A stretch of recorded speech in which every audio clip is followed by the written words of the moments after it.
Happy Easter.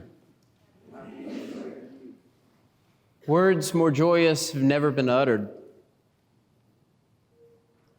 For it is in the midst of death that we are able to say, Happy Easter.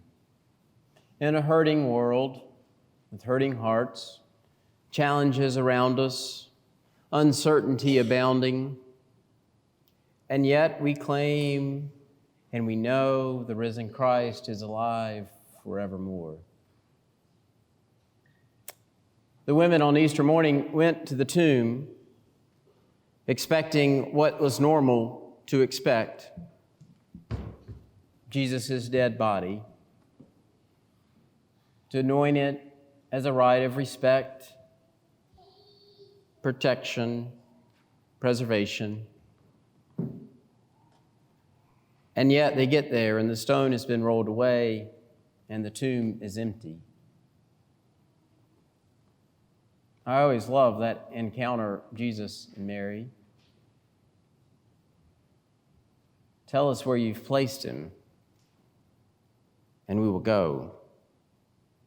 They're just expecting the normal part of life to happen next. And yet there in the normalcy of life, they experience the good news of the resurrection for the world. And for them, and for us. How often in life do we go through life expecting just the normalcy of normal? We've been conditioned and trained and experienced to expect what's coming next, to know what's next, to experience the nextness. And yet, in the midst of that, our encounter with Christ continues.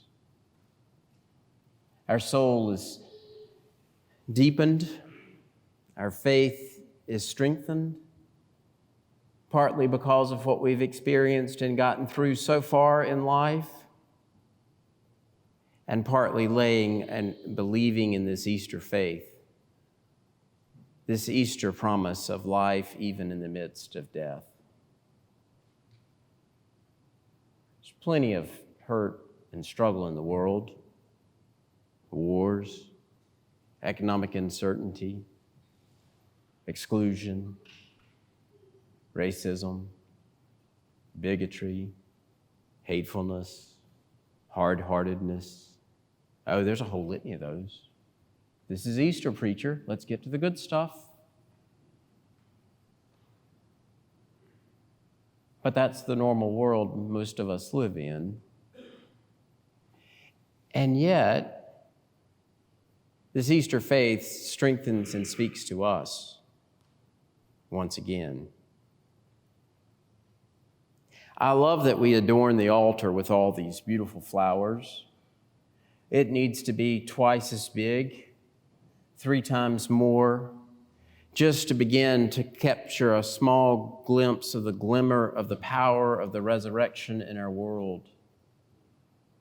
The beautiful cross that everybody came bringing little pieces of flour. Some of them were tiny, teeny, and yet when we put them together, one, it covers up the burden of the cross, and then it provides life, a reminder of something good even in the midst of death. Those of you who know me know I love to try to garden. I'm not going to say I'm successful. There are times in which I have good success and times in which I have no success. Sometimes it takes 3 times to plant the same plant in the same hole before I realize it's not going to grow there. Why stop? Keep going. One of the things I love is to plant bulbs in the fall. Before it gets cold, it's when you're supposed to plant them. I usually plant them late, but I know you're supposed to plant them in the fall. And you get them out of a plastic sack now, and you put them into that looks like absolutely positively nothing, and even some of the pieces are flaking off. And you put the bulb down in that dark soil, and you cover it up, and you expect nothing to happen from it. And yet now, long about now, a little earlier, a little later, stuff begins to emerge from the darkness of the earth. Stuff that didn't even look alive. Yeah, something like that. I thought about this picture. I saw it the other day, and I'm like, when you put mulch in a flower garden or pine needles or something, it's to keep down the weeds, keep them from growing. If you put enough mulch in, you won't have to weed all the time. That's the magic. It works some of the time. But these I think, are daffodils, jonquils, buttercups, if you want to call them such. And despite that pile of mulch on them that some gardener put on way too thick, in my gardener opinion, they begin to push forward. Have you ever seen plants do that?